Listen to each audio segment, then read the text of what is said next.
gonna have to fight.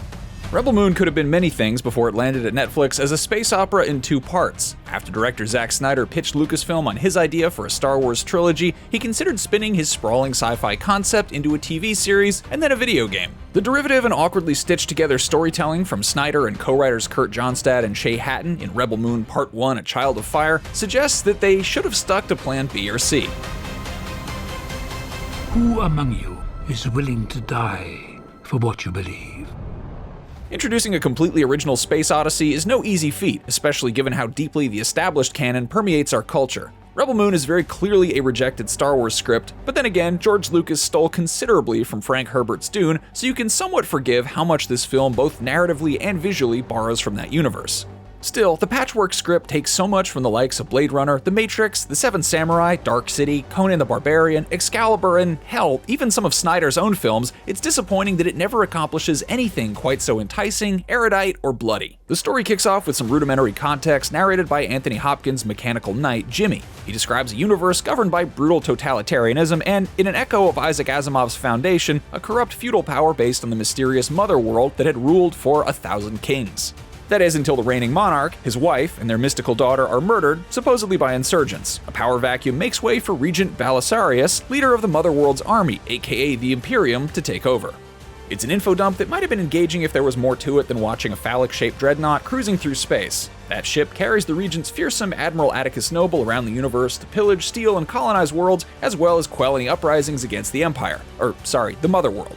Ed Skrein has fun as this murderous commander with a scary club, gaunt look, clipped English accent, and a penchant for squeamish, hampering rituals. What do you think they want? Everything. On the moon of Velt, a sex-positive Northwest European-coded farming community is minding their own business and making love for the harvest when Noble arrives with the Imperium to violently occupy their lands. The villagers' surprise and ignorance about the barbaric power on their doorstep is somewhat confusing given old Jimmy's narration. If the royal family have been ruling with an iron fist for centuries, this naivete is misplaced. Kora, a high-ranking member of the Imperium who went AWOL, has been hiding out on Velt and so takes it upon herself to gather a team of fighters from across the galaxy to protect her adopted home. She brings nice guy farmer Gunnar along for the ride, and in between locating their target warriors, he becomes Kora's receptacle for an outlandish amount of exposition and backstory that still manages to leave quite a few gaps. This strong female protagonist is pretty much a facsimile of the MCU's Gamora, but Sofia Boutella showcases a perceptive ability to flit between formidable power, quiet charm, and palpable vulnerability. And that's despite the cheesy dialogue. You can just imagine lines like, "Kindness is a virtue worth dying for," and "Guilt is the underbelly of honor" being printed on bumper stickers. We are beyond redemption. What about revenge? In one early scene, Kora takes out several Imperium soldiers to protect a young woman from gang rape. That Snyder relies once again on sexual violence as a plot device to signal a woman's empowerment is rather revolting. Maybe if the choreography and camera work matched Boutella's talents, the catalyst for this fight wouldn't leave such a bad impression. But throughout the film, the framing and editing of action sequences appear cramped, lackluster, and uninspired.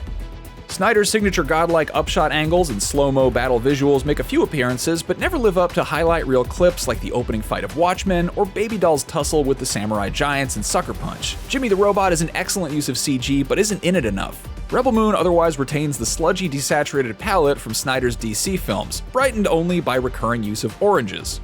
Even with a slew of fantastical worlds on display, limited locations and time spent on each planet mean the first half of Rebel Moon struggles to make good on its promise of an elaborate universe with a unique mythic lore.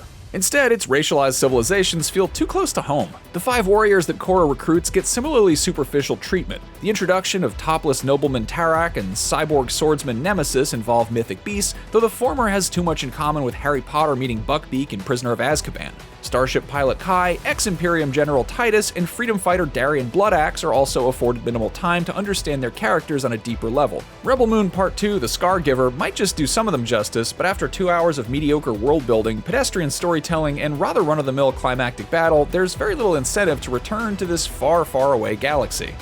Shh, one moment. I do love this part.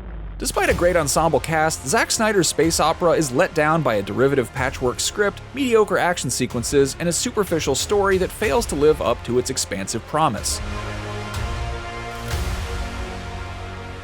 For more on Rebel Moon, check out our interview with Zack Snyder and a deep dive into Child of Fire's many influences, and for everything entertainment, keep it right here on IGN.